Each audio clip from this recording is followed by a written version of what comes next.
Okay, kids, what we have here is a Suzuki DF140. This is the pre-A model. As you can see, it has the oil cooler installed, which the later model, A model 140s don't have.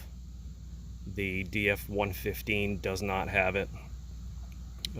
Seems to be a problematic part that people keep trying to rebuild and replace. It's about 220 bucks for a new one.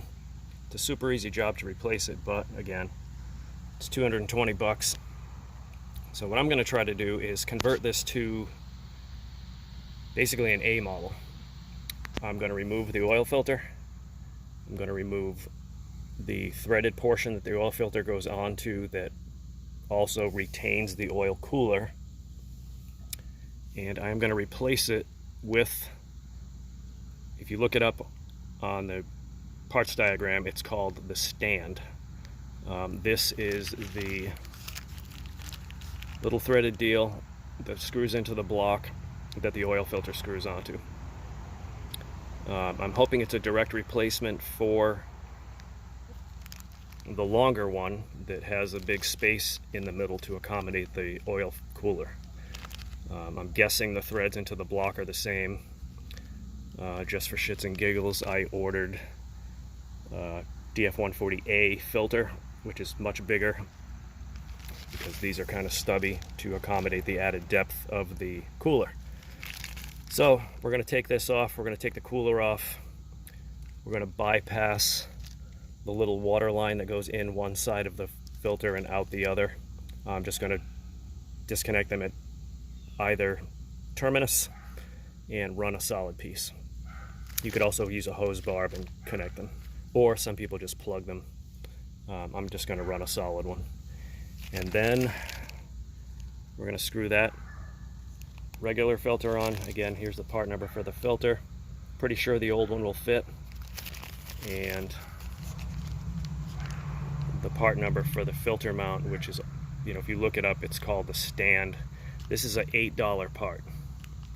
If this works, this is going to be awesome. Stay tuned. Okay, so what we're going to do is we're going to remove this and replace it with a new shorter one. It requires a 24mm deep socket. We're going to rip that off. I've already got the two water lines disconnected. One there and one right there. Pretty simple. Follow them right off the cooler.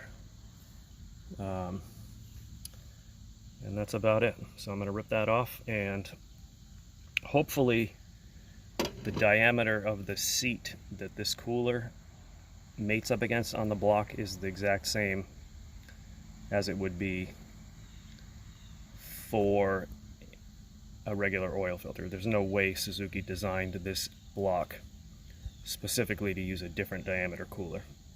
It just doesn't make sense. It's the same block as the 115 and the 90, pretty sure. They just bore it differently, and neither of those uses an oil cooler. So, should have the exact same mating surface. Let's pull this thing off and have a look. Here is the cooler removed. That took about 3.5 seconds to get off. And now what the plan here is we're going to replace this, which has this blank area to accommodate the depth of your oil cooler. And we're going to replace that with that. And just to set your mind at ease, this is the side that mates against the block. It's the exact same diameter. If I could get a better angle, I would show you, but the seal on the filter is exactly the same as that. So this thing was definitely meant to run without a cooler at one point. So we're going to screw this in, and then our filter should just screw right in.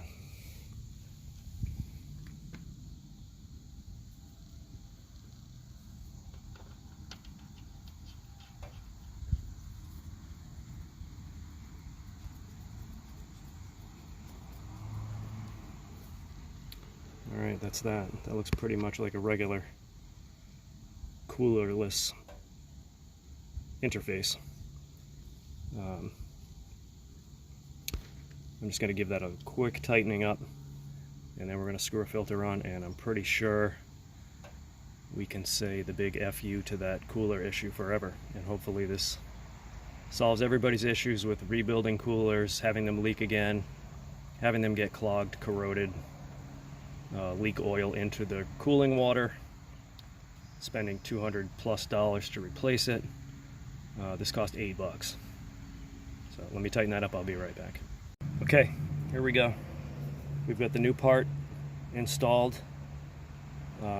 Get that fairly tight, you don't have to go berserk on it. Another little tip, the cooler itself, the longer piece of tubing that comes off it is the perfect length to bypass from there to there, so you don't even have to buy a piece of tubing. Stick that end on there, thread it behind your intake manifold, pop it on there, boom, done. And just to show all you people that this works, here's the OEM Suzuki filter, which is substantially larger than the one that is spec'd for the prior non-A 140 that has to have a lot of extra depth because of the cooler itself, so the filter's much shorter. You can use a big filter, bigger capacity. And here we go, just threads right on. Yes, I did lube the O-ring. Don't get your panties in a bunch about that. And